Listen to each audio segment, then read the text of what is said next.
It's so easy to go into denial about peak oil because it changes everything.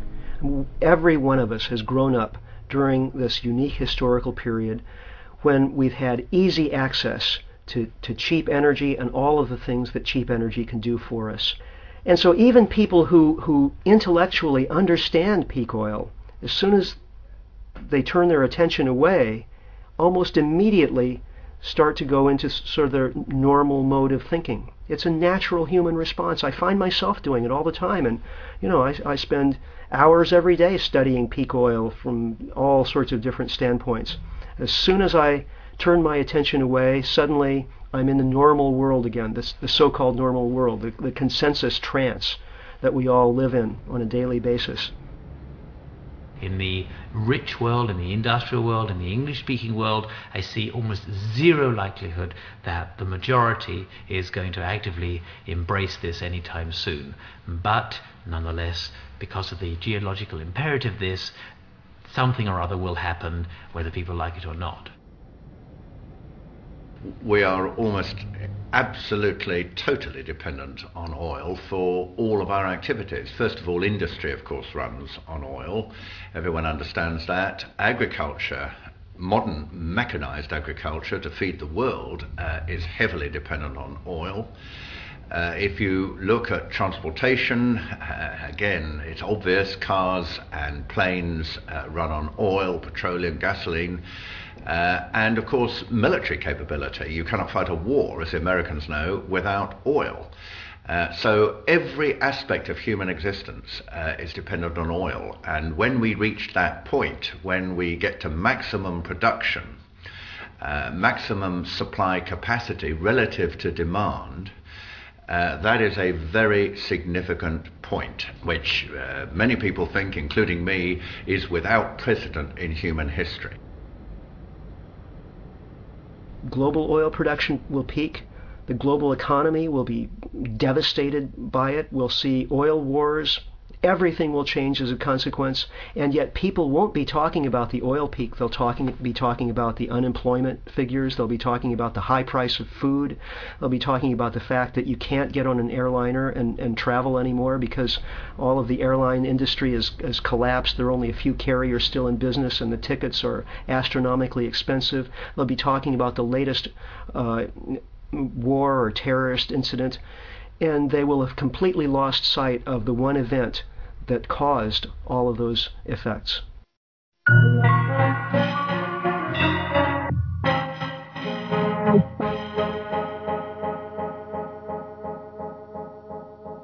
I think the evidence for peak oil is absolutely overwhelming. First of all, we're discovering less and less new oil fields. Virtually 4/5 of the oil that we're now consuming comes from fields discovered before 1970. the opportunity to find new oil becomes limited to smaller and smaller pockets, which are more difficult to extract and more costly. We are now consuming each year 3 times more than the extra oil that we're discovering, and that gap is widening. But the key point is, I think, really this. At the moment, the world is using about 84 million barrels a day. Opinion in the oil industry is that we could perhaps, at an absolute limit, push that to around 95 million barrels a day. I don't think you'll find anyone in the oil industry itself, let alone outside it, who thinks we could do better than that. There's something like 53 countries now are physically producing less today than they have at some point in the historical past. I mean, that's fact. That's not interpretation or anything. Of course, you could, if it's just reached peak, you may say that's an anomaly. It may be able to do a little bit better next year, but by and large, most countries are either past peak or going over it. Britain, for example, peaked in 1999.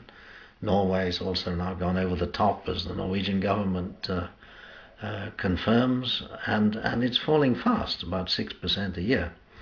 So that means the world is pretty much close to peak of ordinary conventional oil. Then there's another surge of this deep water oil, the last frontier, so to speak. There's a little surge of that coming in probably. And then, of course, there's the heavy oils of Canada and Venezuela that come in. There's a huge resource, there's no shortage of it, but the extraction rate is extremely slow and expensive. So if you put the whole thing together, I think we have a peak around 210. I think the general consensus, probably within the oil industry itself, although they're very unwilling to say this publicly, but the academic researchers, who are much more likely to be independent and hard-headed in their analysis outside the oil industry, believe that peak oil probably in the area of a 2010, 2015, something like that.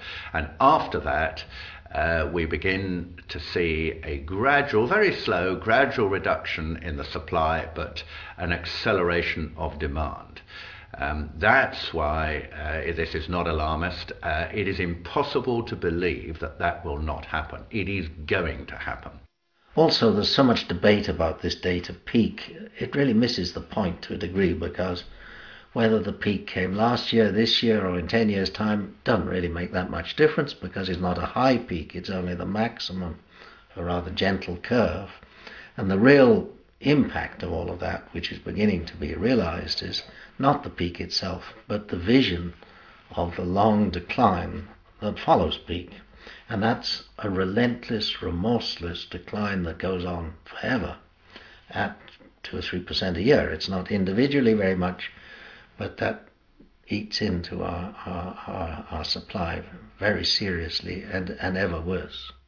We expend about 10 calories of fossil fuel energy for every calorie of food energy that we produce.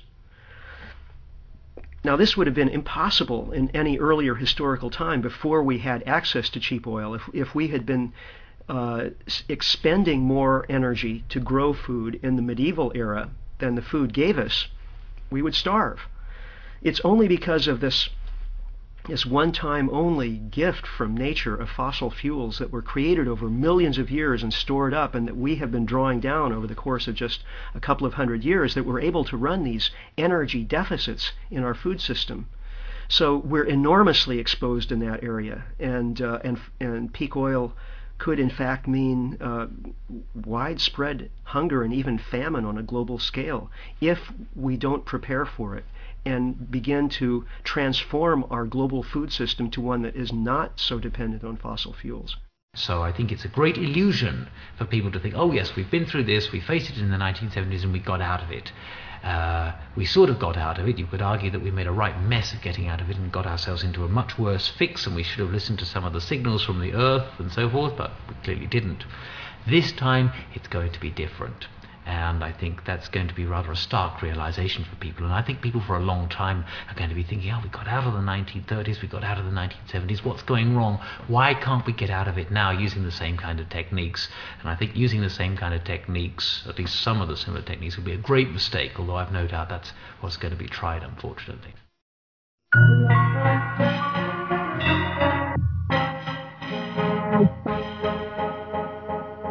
There's a very strong relationship between economic growth and energy growth, particularly between growth of electricity demand and also of oil demand. And one of the reasons is that as the economy grows, we nearly always transport more stuff. People drive to more places, they fly to more places, more tourism, more everything. More food comes from far distant places. We're basically moving more molecules faster to more places in greater quantity, and all of this moving of molecules takes a great deal of energy, and most of that energy is oil. And this is where peak oil comes in, because the implication of peak oil is that oil prices are going to become more volatile, and that the average price of oil is going to remain structurally higher than it has in decades. And if that happens, then the economic value securing this American debt structure has got to be valued downwards by some factor. Let's call it X. And factor X is the thing that threatens the United States most. What happens if, especially your key energy feedstock, which is oil, what happens if that goes into decline?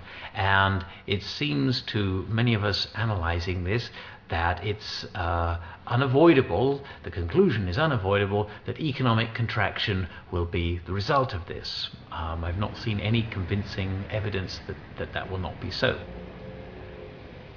The economy is really kept afloat by the confidence of investors and consumers that economic growth is going to continue. If there's a widespread perception that the economy is going to contract, people will stop taking out new loans. People will stop buying new houses. Investors will stop investing. And the consequence of that is that the economy will begin to shrink. If the economy is not continually growing, that means new loans aren't being taken out, and new loans are the means by which the money supply expands. Money is created through the making of loans. So if more money isn't being created, that means that not enough money will exist to pay back existing loans at interest. That means there will be foreclosures, and when that happens, money effectively starts to disappear from the economy. The decline itself is not really a serious crisis, but as the financial community wakes up that the growth is no longer possible, and this decline has not only started, but it's going on, it's not just a little downturn, it's a beginning of a new age, that this could cause quite a shock. I mean, it could cause resource wars for people to try and get access to what is left.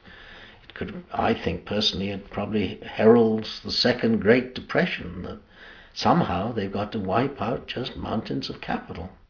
Irrespective of the peak itself, I think there'll be such a gap between the available supply and the desire, if you like, the demand, that it'll already cause huge trouble. Now that may coincide with the peak and that may not. So that will be a very interesting period of time to look at in terms of public reaction. And I mean, once you start seeing gas lines, once you see petrol stations, gasoline stations running out of gasoline, once you start seeing trucks on American roads and on European roads just broken down and run out of diesel on the side of the road, not having made their deliveries, supermarket shelves going empty, once you start seeing that kind of thing, it's going to be very, very difficult for opinion leaders, for the media, for politicians, for corporate executives. It's going to be very difficult for them to spin a tale which explains that without actually admitting that actually the reason is that we're at peak oil and we're facing decline.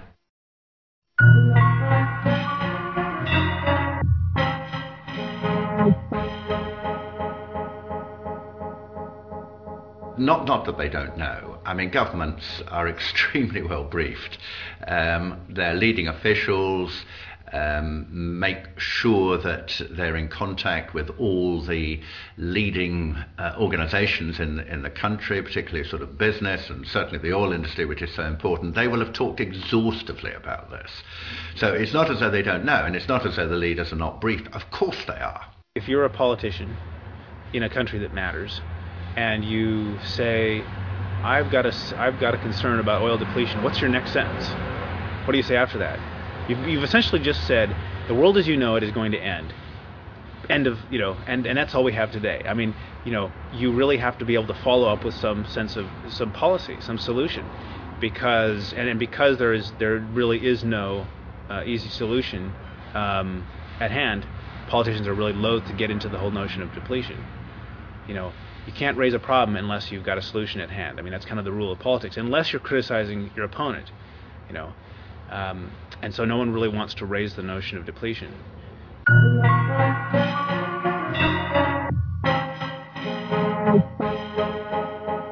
Of course, one would expect the politicians across the world to have begun to get together to talk about the implications and what each of them needs to do in order to deal with this threat. I suspect the reason that doesn't happen is because the United States, the far and away the most powerful country of the world, has decided that it doesn't want to convene an international conference to discuss how it's going to be shared out. What they have decided to do, pretty clearly from invading Iraq and trying to control oil from the Caspian Basin, which is the second largest repository of oil that is left in the world, is to try and monopolize for themselves the supply of this oil, because oil is power. Without cheap oil, the American empire would never have come about. Certainly as in anything like the form that we know it. Cheap oil has been absolutely critical to the construction of the political economy that is the United States today. And if you remove cheap oil, then that political economy has to change profoundly. The mainstream media, I think, have done an abysmal job of reporting on the events of 9/11, on peak oil, and other things that really impact our lives.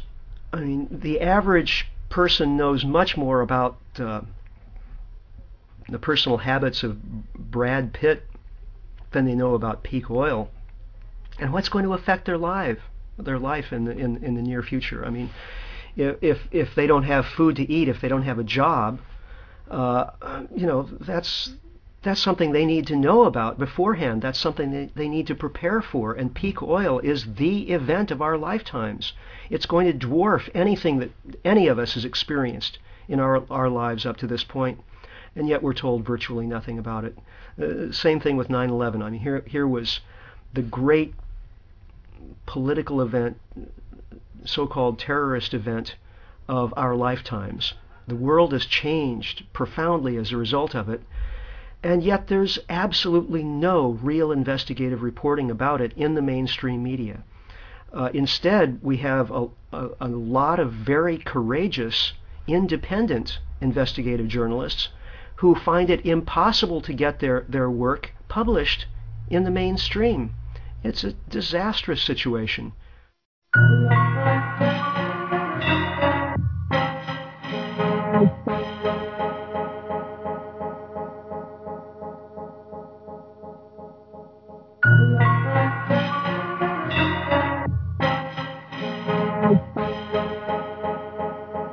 I personally believe that there is a deep relationship between the events of 9/11 and peak oil, but it's not something I can prove. There's a lot of circumstantial bits and pieces that when you add them up together paint a pretty persuasive picture, I think. The CIA's been studying the phenomenon of oil peaks since the 1970s. And Dick Cheney, former CEO of Halliburton, the world's foremost oil services company, has talked about the difficulty that the oil industry will have in meeting demand by the end of the first decade of the 21st century. Now, what happened after 9/11? Well, of course, the U.S. invaded Afghanistan and used that occasion to build military bases throughout the region of Central Asia, which is the new oil production region. Lots of new oil discoveries there in, coincidentally, 2000 to 2001. And then to invade Iraq, one can't help but see a pattern here. It seems evident to me that 9/11 was in effect a kind of pretext for the U.S. to expand its military hold on the two most important oil-producing regions of the planet. There are a number of elites, number of very influential policy advisors, a lot of people who went on to form part of the administration knew that peak oil was coming. They knew that they would not be able to survive peak oil without having this massive militarization of policy, and thirdly, that they needed to do that on the back of a drastic attack or perception of a threat in invasion to the United States, and this is what 9/11 provided. In our work, the fundamental job that we do for people is in understanding what's really going on and trying to understand what is behind events and what is motivating people. That's different from passing judgment on it. We're not trying to make value judgments. We try to eschew value judgments as much as possible, as a matter of fact, in our consulting work. We are very interested in what really happened on 9/11, is the short answer. Well, you have four options to declare 9/11. One is it was a strike out of the blue, nobody knew anything. It was the first version the American administration told the public. Then they knew a lot, but in different agencies, and the picture was so difficult to put together that they couldn't find out what was happening, what was in the future. And I think it has broken down, but the administration is fighting on this line. The third option is they let it happen. They knew something, or they knew the whole story and let it happen because they could use it in order to bring about war against up to 60 states, as they said later on. And the fourth version is they organized it or were part of organizing it. And the way it happened is so strange, and the unwillingness of the administration to clear up all the environment is so strong that I finally come to the belief that it must be a steered operation, covert operation.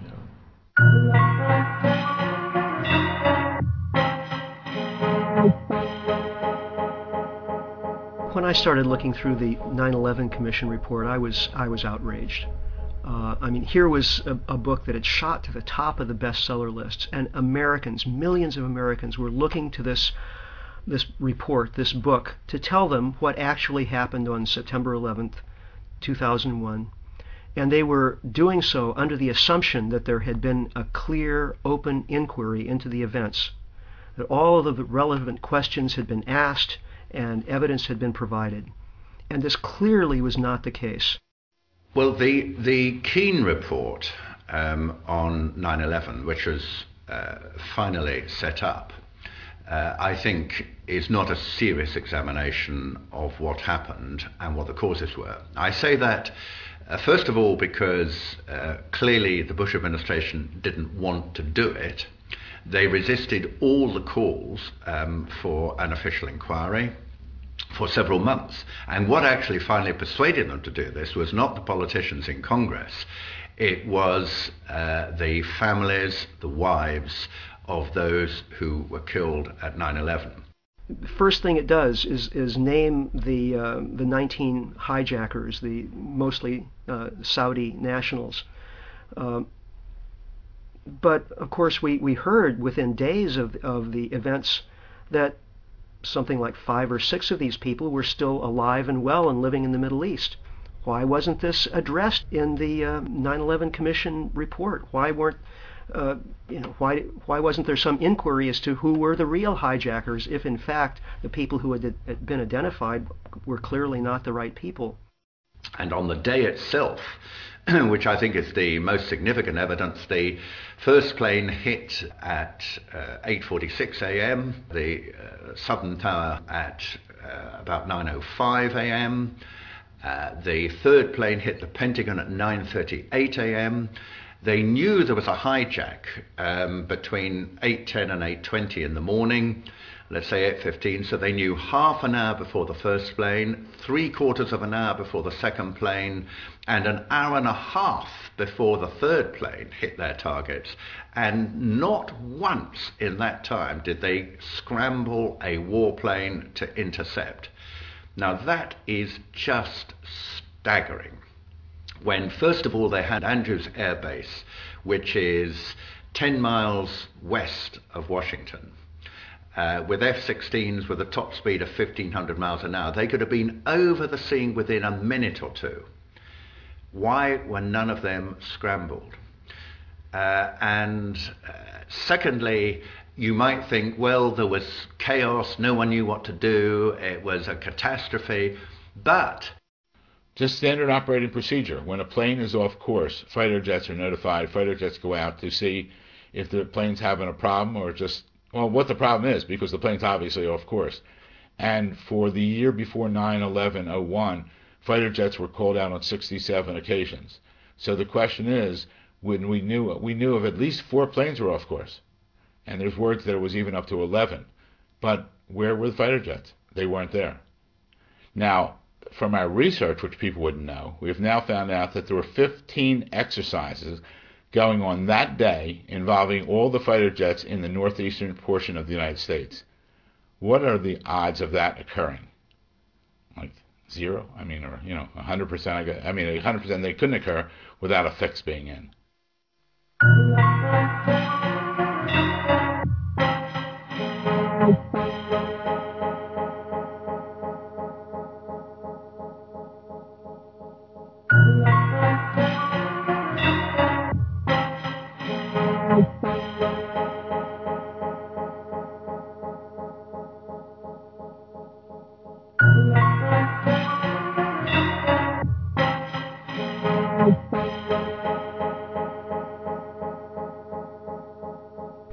Why had these towers fallen so quickly, these steel-framed towers? No steel-framed buildings had ever collapsed before because of fire. Why wasn't there a proper inquiry? I think something like $600,000 was spent to investigate why the Twin Towers collapsed.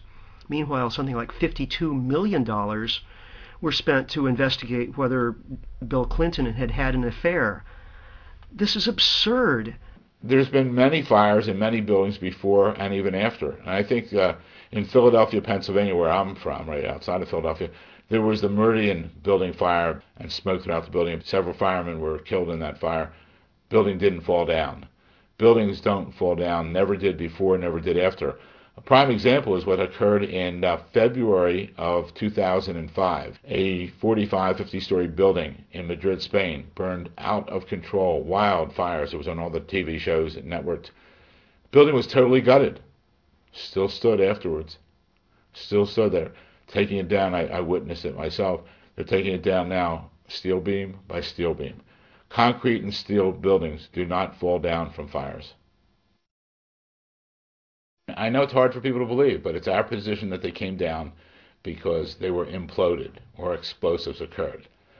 Fact is, building number 7, across the street from the North and South Tower, had some fires in it, but no plane hit it. At 5:20 in the afternoon, the owner of the building, Larry Silverstein, receives a phone call from the fire department saying they can't put out the fire.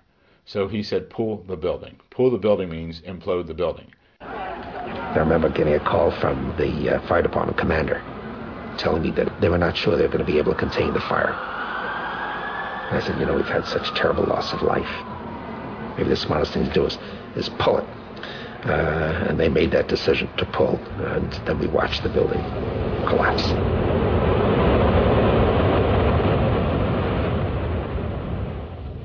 and it came down in its own footprint. That's significant because the North and South Tower also came down in their own footprint. That's also significant because the remnants of Building 7 was pulverized material. The remnants of the North and South Tower was pulverized material. In the basement of Building 7, they found molten steel at 1500 degrees. In the basement of the North and South Tower, they found molten steel at 1500 degrees. 1 and 1 still equal 2 as far as I'm concerned. And that's a fact that people can take a look at. When thermite is used to cut steel, it leaves behind molten iron. And two scientists, engineers who were at the World Trade Center in the weeks after 9/11 reported seeing massive amounts of molten iron. And I found out that there was pools of molten steel found in the basement of the World Trade Center when they finally scraped down to that level. So that indicates that temperatures of a very high degree were reached through the use of thermite. Now what happened is that the steel was taken, and the federal government oversaw this. There were 4 companies involved in the cleanup. They took the steel to a dump on Staten Island, and then it was promptly cut up and sent to places like Korea, China, and India, where it was promptly melted down. This is the largest destruction of evidence from a crime scene in history. I don't know how many people within governments have second thoughts. I think the Secret Services know quite well, and they have the professionals finding out that this can't happen like the American administration is telling the public. There are experts around which would agree with dissent. But to put it up and to bring it into the operational level for governments, it's very difficult because the American administration is fighting like hell against anybody who is doubting about their version of things. One can see the story just being massaged to where it's consistent with itself, not necessarily consistent with the facts or with previous testimony, but so that it's internally consistent, so that it becomes the new myth that Americans and the rest of the people around the world presumably believe about 9/11. In fact, we still do not know what happened that day. We don't know who was behind it. And that has enormous implications for our understanding of what's going on in the world today. The use of conspiracy theory as a derogatory, as an epithet almost, is something that propagandists have perfected over the decades, and it's a useful tool for eliminating articulate dissent and other points of view and information that might be inconvenient for a policy agenda. I think it's very much part of the political culture it's ingrained in us that the idea that our leaders could ever commit atrocities against our own civilians is so morally horrifying. We just can't believe it. And I think that this really goes back to the way our culture has developed over the years. The idea that Western civilization has ingrained in it certain moral categories that prevent us from doing any certain kinds of acts. People don't want to believe it occurred, but we have to go back in history. People in Germany didn't believe what was taking place in the 1930s and 1940s. Jewish people did not believe what was taking place throughout Europe.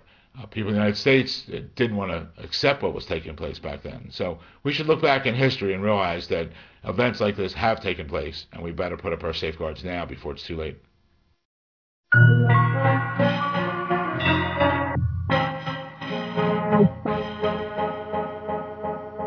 A lot of the people in the anti-war movement want nothing to do with 9/11. Well, ladies and gentlemen, wake up. If you didn't have 9/11, you wouldn't have the wars in Afghanistan and Iraq. I think the main aim of the Bush administration is broken down or written down in the project of a new American century. They say we have to fight against at least 60 states harboring terrorism. mostly in the near where oil is situated, or gas. And in order to bring the support for this war, this is necessary to have this international new terrorism. Most of the planning for the war on terror preceded 9/11, and you can really see the extent to which there was a desperation on the part of government leaders in the West, not just in the United States, as regards the impending crisis posed by peak oil. There are a number of studies which show that they have been aware of the peak oil crisis for a while. So the idea was that American foreign policy would be reinvigorated with energy policy, and the two would be combined. And it mentions the Middle East, it mentions the Persian Gulf, and it mentions Iraq. This is very much not so much a war of against terrorism. It's a war to secure control over distribution. And in that sense, it is absolutely no different whatsoever than the Rockefellers' move to control the North American oil industry in the late 19th century, which was not so much a move to control the pumping of oil and the extraction of oil. Rockefeller's genius was in seeing that if you could control distribution, you could control the industry. And the same is true today, extrapolated through the global market. And the advantage of an American takeover of Iraq is that you get immediately physical control of the second largest deposit of oil that is left. Secondly, you are on the doorstep if anything happens in Saudi. And by having American bases, which already exist, of course, in Saudi and in Kuwait, and if we now have a string of American bases, which is what I think will happen in Iraq, you then have control of the Middle East. But that is what it is really all about. And I think the Americans, in order to do this, in order to extend their power, in order to explain to the world something which is more acceptable, and that the Americans want to control the rest of the oil that is left, they needed some kind of facade, some kind of explanation, some kind of rationale. And for that, the enemy, after the fall of Soviet Russia, with the collapse of the Berlin Wall in 1989, they needed a new enemy, and very conveniently, the Islamic threat became that new enemy. But the question we have to ask is, stepping back, how far have those people either been funded or trained by the CIA and MI6 in the past, or even now? And how far the actions of the British and the Americans in the Middle East have created the circumstances in which people will become involved in those organizations? It's a clash of civilization. This is the theme which has been brought up in the beginning of the 90s.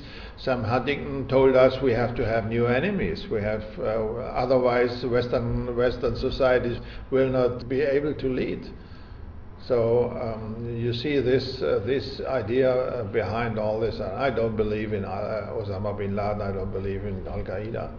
I think it's all brought up by continuous faking of intelligence and propaganda. So the notion of a U.S. war on terrorism is simply a fraud. There is no war on terrorism. The Anglo-Americans are backing terrorists exactly when and where it suits them, from Chechnya to Cuba to other points around the world. The bulk of my research in my book, The War on Truth, concerns the role of Al-Qaeda as an instrument of Western covert operations. And this really does, for me, fundamentally undermine the entire concept of the war on terror, the entire view that they've given us of 9/11 and what happened. Because if Al-Qaeda is an instrument of covert operations rather than an enemy of the West, then there is no war on terror. And this is really the crux of the issue. This is a typical British strategy. You've got to know the name of Brigadier General Sir Frank Kitson. He was the British operations officer in Kenya at the time of the Mau Mau.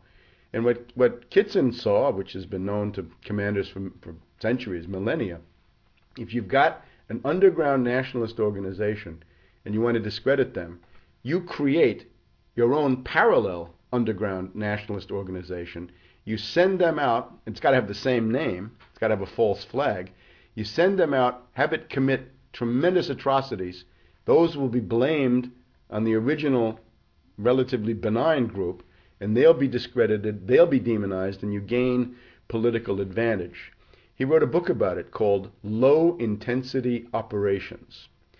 And the technique is called the technique of the counter gang or the pseudo gang.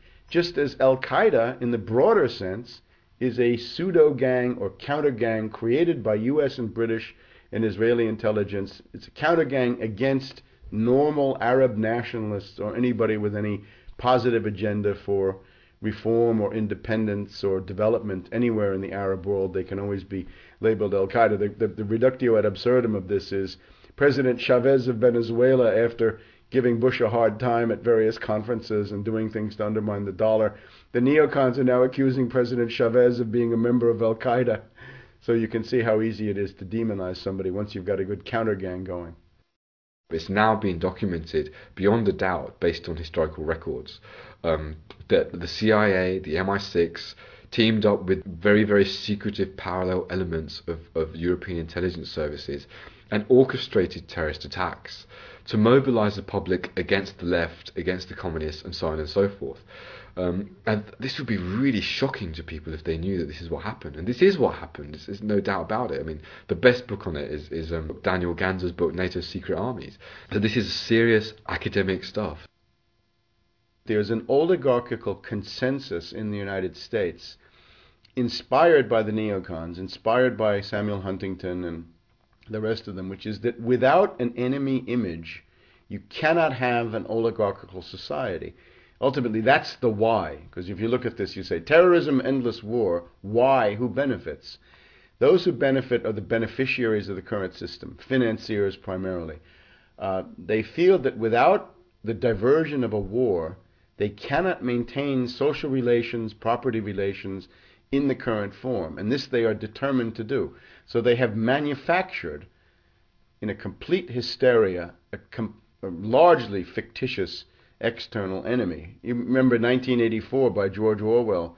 Julia at one point says, I don't even think there is a war. It's just a fake to keep people under control. Orwell, I think, had a very good understanding of some of these psychological mechanisms. It's absolutely clear to me that a conscious decision has been made by the highest elements of our governments to allow and proliferate a terrorist threat. And this justifies the absolute wholesale militarization of policy, not just in terms of foreign policy, but at home in the crushing of civil liberties, the criminalization of dissent, the introduction of draconian terrorist legislation, which only allows governments to have even more powers against free speech and against public mobilization.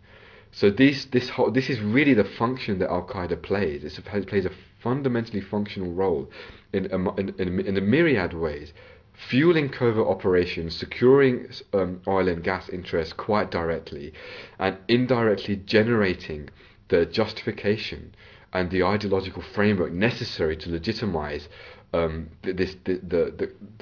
this whole insanely repressive structure of violence that we have today, called the war on terror, which is really just a gigantic lie. This has been fabricated for this purpose.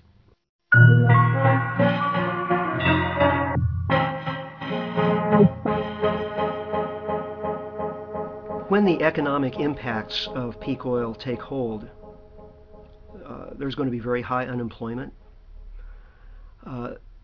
And when countries descend into that kind of economic turmoil, there is social unrest almost always as a consequence. I mean, look back to the 1930s. There was real concern throughout corporate America that the United States might fall to a communist government. Now, I think in the U.S., following peak oil, there likewise will probably be considerable social unrest. And I think the Patriot Act is a way of preemptively dealing with that unrest. This is a pattern that goes back many, many, many decades. And the involvement of military intelligence, the involvement of the CIA and these organizations within the borders of the United States is something that is amply documented in scholarly work, and you don't have to be a radical to observe it. The U.S. leaders are putting in place an infrastructure whereby they will be able to deal with that unrest and at the same time channel it towards scapegoats on the other side of the world. I'm sure that we'll be told that the reason we don't have enough oil is that there are evil people somewhere who are keeping it from us, who have perhaps attacked oil rigs or sunk tankers or battleships in the Persian Gulf or something like that, and therefore, we just have to go over there and deal with that problem. And once we've done that, of course, the American way of life can continue as it was before. Of course, that's a lie. The American way of life is effectively finished. It can't continue past the time of peak oil. Everything must change to adapt to the reality of a much lower energy world. But that's not the kind of message that Americans are going to want to hear. And so I think that there's a very high possibility of the United States becoming a kind of fascistic sort of regime. And I desperately hate to see that happen. But if one just looks at the signs on the horizon, they all point in that direction. Now, obviously, we're not at the route. We're not as far down that route towards dictatorship as the Nazis were. But we are going, I say we're going slowly towards it. We're not now. We're going rapidly towards it. So the reason we have to stand up and convince people that 9/11 was in fact an inside job was to stop that kind of Nazification taking place, particularly in Britain and America. And the time to do it is not to think about it and worry about it and think, well, I might be convinced by this if I read a bit more in a few years' time. The time to do it is now. Don't give them the benefit of the doubt. Because if we don't do it now, in 4 or 5 years' time, the apparatus of democracy will not be there for us to change our circumstances. So it's really either now or never. When you see Bush defend his Iraq policy, you will see that he does not use Iraq arguments in terms of closing the deal. When it comes to the heart of the matter, he uses 9/11 arguments. If he's asked, why did 2,000 people have to die in Iraq for no reason? The answer is 9/11, the lessons of 9/11. I know it's hard, but these are the lessons of 9/11.